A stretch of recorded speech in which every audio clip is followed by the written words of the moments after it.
दोस्तों, लोग medical report को किसी मेडिकल लैब टेस्ट से आने के बाद किसी बड़े डॉक्टर के पास लेकर भागने का प्रयास करते हैं। ऐसा इसलिए कि वो सोचते हैं कहीं मुझे कोई गंभीर समस्या तो नहीं है, कहीं मैं किसी गंभीर बीमारी से तो नहीं झेल रहा हूँ, इसलिए वो ऐसा लेकर भागते हैं और बहुत पैनिक हो जाते हैं। तो दोस्तों, आज मैं आपको मेडिकल रिपोर्ट खुद ही समझाने का प्रयास करूंगा। डॉक्टर की आवश्यकता नहीं पड़ेगी। पहले आप आसानी से जैसे मेडिकल रिपोर्ट आपके हाथ में आती है, आप उसे देखकर समझ सकते हैं। फिर उसके बाद आपको अगर कोई परेशानी है तो डॉक्टर के पास जाकर आप इसका इलाज करवा सकते हैं। तो आइए जी, ये जो हाथ में हमारे ये रिपोर्ट है, ये है LFT यानी कि liver function test. Liver function test जो होता है वो ब्लड को निकाल कर किया जाता है। तो एक पेशेंट है, इनका लीवर फंक्शन टेस्ट हुआ है, जिसका हम स्क्रीन पर दिखा दे रहे हैं कि क्या कितनी चीजें हैं। तो इसमें दोस्तों जो लीवर फंक्शन टेस्ट हुआ है या कोई भी रिपोर्ट जो आती है, इनमें संख्याएं होती हैं और नॉर्मल रेंज होता है। इसी को समझना होता है कि अगर नॉर्मल रेंज से ज्यादा कोई चीज हो गई तब भी गड़बड़, और उससे कम है तब भी गड़बड़। नॉर्मल रेंज जो होता है, देखिए ये रिपोर्ट है, आप समझते हैं ये टेस्ट है, SGOT है, SGPT है, बिलिरुबिन टोटल है, बिलिरुबिन डायरेक्ट है, बिलिरुबिन इनडायरेक्ट है। अब देखिए ये संख्याएं कितनी कितनी हैं, और फिर ये यूनिट से हमें मतलब नहीं है, हमें ये समझना है कि नॉर्मल रेंज क्या है।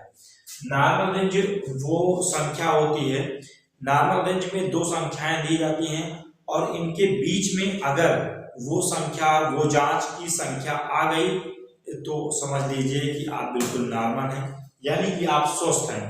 वहीं पर अगर ये इससे ज्यादा हो रहा है तो एब नॉर्मल है, और इससे कम हो रहा है यानी कि घटा हुआ है, और ज्यादा है तो बढ़ा हुआ है। फिर आप डॉक्टर के पास जाकर उसका इलाज करवा सकते हैं।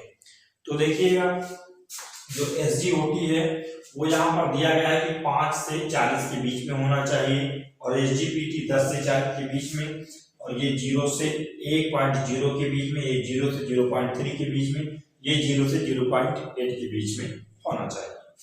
देखिए, अगर किसी भी व्यक्ति से पूछेंगे, नॉर्मल व्यक्ति से भी, कि SGOT बढ़ा हुआ है या घटा हुआ है या नॉर्मल है, तो वो ये देखिएगा कि 5 से 40 के बीच में होना चाहिए, और ये 47.8 है यानी कि 40 से ज्यादा है, इसलिए वो आसानी से बता सकता है कि बढ़ा हुआ है।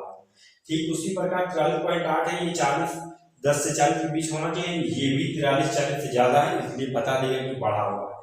लेकिन अगर 0.67 ये है और 0 से 1.0 के बीच में है, तो क्या ये इसके बीच में है या नहीं, इसमें उसको कंफ्यूजन हो जाएगा, व्यक्ति को कंफ्यूजन हो जाता है। वैसे 0.15 जो है 0 से 0.3 के बीच में होना चाहिए, तो इसमें भी कंफ्यूजन होगा कि इसके बीच में है या नहीं है। अगर ज्यादा है तो बढ़ा हुआ है, कम है तो घटा हुआ है। देखिएगा क्या होता है कि मैं एक यूनिवर्सल फार्मूला छोटा सा बताता हूँ जो हर जगह लागू होता है और सभी लोग जानते हैं। देखिए, जब भी किसी चीज को घटाते हैं, तो जब कोई चीज घटती है, यानी कि कोई संख्या किसी संख्या से घटती है, तो हमेशा आपको पता है कि बड़ी संख्या से छोटी संख्या घटती है। वहीं अगर छोटी संख्या से बड़ी संख्या घटाएं तो नहीं घट सकती। जैसे यहाँ पर देखिएगा, 18 से अगर हम 14 घटाते हैं तो क्या बचेगा आपका, 8 में से 4 गए 4, 0, यानी कि आपका कितना बचा, 4। वहीं अगर हम 14 से 18 घटाने की कोशिश करें तो आपका 4 में 4 यानी कि घटेगा ही नहीं, यानी कि ये गलत है। तो यहाँ पर एक चीज और ध्यान दीजिए कि जब भी हम किसी संख्या से, जो संख्या घट जाती है, जो घटकर बचती है, जो संख्या घटती है और जो बचा हुआ है, उसको अगर जोड़ते हैं तो जिस संख्या से घटाया गया है उसके बराबर आ जाता है। देखिए 14 4 18 उसके बराबर, ये फार्मूला, तो ये आप समझिए। तो यहाँ पर आइए हम ये समझने का प्रयास करते हैं, अगर संख्या घट जा रही है तो इसका मतलब ये होगी जो घटती है वो छोटी होगी और जिससे घटा है वो बड़ी होगी। जैसे यहाँ पर ये 18 बड़ा होगा और बाकी संख्या ये 14 छोटी होगी। अब देखिएगा, अगर हम ये समझने का प्रयास करेंगे 0.67 ये नॉर्मल के बीच में है या बढ़ा हुआ या घटा हुआ, तो कैसे, चूंकि ये 0.67 है तो यानी कि 0 से तो बढ़ा हुआ है। अब यहाँ पर 1.0 से ये बड़ा है या नहीं है ये जांचना है, तो ये मैं घटाता हूँ 1.0 से, अगर हम घटाते हैं 0.67 तो आप क्या करेंगे, दशमलव का कोई भी संख्या हो उसमें 0 बढ़ा सकते हैं।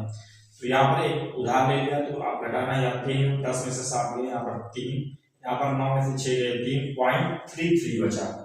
तो 0.33 जो आपको बचा, यानी कि ये संख्या बड़ी है, एक पॉइंट जो 0 है ये बड़ी है। क्यों? क्योंकि इसने घट गया, जैसे 18 से 14 घट गया था, तो इसका मतलब ये बड़ी है। अच्छा, इसका मतलब 0.67 छोटी है, तो आइए इसको भी घटा के देखते हैं, इससे घटेगा नहीं। 1.0 देखिए घटा दिया, 7 बचा, 6 बचा, अब यहाँ पर कुछ बचा ही नहीं, 0 से जाएगा नहीं, यानी कि ये आपका गलत साबित हो गया। इसलिए ये 1 से 0.67 छोटा है, जबकि 0 से बड़ा है, इसलिए ये भी नॉर्मल के बीच में आ गया। अब देखिएगा यहाँ पर देखिए 0.15 है और 0 से 0.3, 0.15 तो 0 से तो बड़ा ही, लेकिन 0.3 देखना है। आइए घटाते हैं 0.3 से इसको, 0.15। दशमलव के बाद में कोई भी संख्या आप 0 उसके बाद में बढ़ा सकते हैं। देखिए 10 में से 5 गए 5, और यहाँ बचा 2, 2 में से गए 0.15, यानी कि घट गया। इसका मतलब है कि 0.3 बड़ा है, इसका मतलब 0.15 छोटा है, इसका मतलब ये नॉर्मल रेंज में आ गया। तो इसका मतलब ये भी है कि 0.15 से 0.3 जो है ये छोटा होगा। तो 1 पॉइंट से ये घटा कर देख लेते हैं, 0.3, 5 बचा, और यहाँ 1 में से 3 जाएगा नहीं, यानी कि गलत साबित हो गया। इसलिए आपने जान लिया कि ये नॉर्मल है, यानी कि ये 0.3 जो है बड़ा है और इसके अंदर आ गया 0.15, इसका मतलब ये नॉर्मल रेंज के भीतर आ गया। लेकिन वहां पर होता क्या कि जब आपके हाथ में रिपोर्ट आएगी, मेडिकल रिपोर्ट, तो आप देखेंगे तो क्या कलम कापी लेकर बैठेंगे? ऐसा नहीं करेंगे।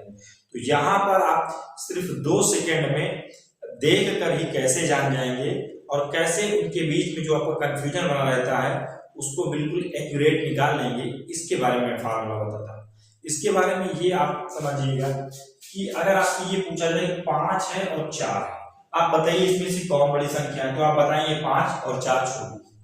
तो अगर हम ये कहेंगे दोनों में 100 से गुणा कर दीजिए, तो आप 100 से गुणा कर दीजिए, तो ये आपका 500 आ गया, ये आपका 400 आ गया। आपकी संख्या कौन बड़ी थी? 5 बड़ी थी। आप देखिए कौन बड़ी है? 500 बड़ी है।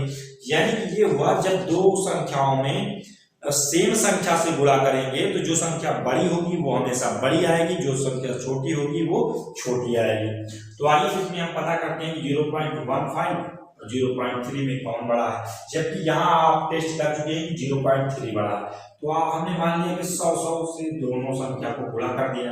अब जब 100 से गुणा करेंगे, यहाँ पर देखिए 2 0 है और दशमलव के बाद 2 संख्या, तो ये दशमलव हट गया, ये कितना बच गया? 15।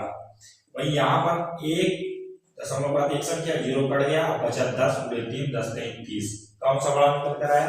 जबकि हमने सिद्ध किया था कि 0.3 बड़ा है, और यहाँ पर भी आपने देख लिया कि 30 बड़ा है 15, यानी कि 0.3 बड़ा है। तो आसानी से अपने दिमाग में क्लिक कर सकते हैं कि कौन सा बड़ा है, यानी कि यहाँ पर आपने हटाया, ये 15 हो गया, और यहाँ पर ये संख्या 30 हो गया, आपने आसानी से जान लिया।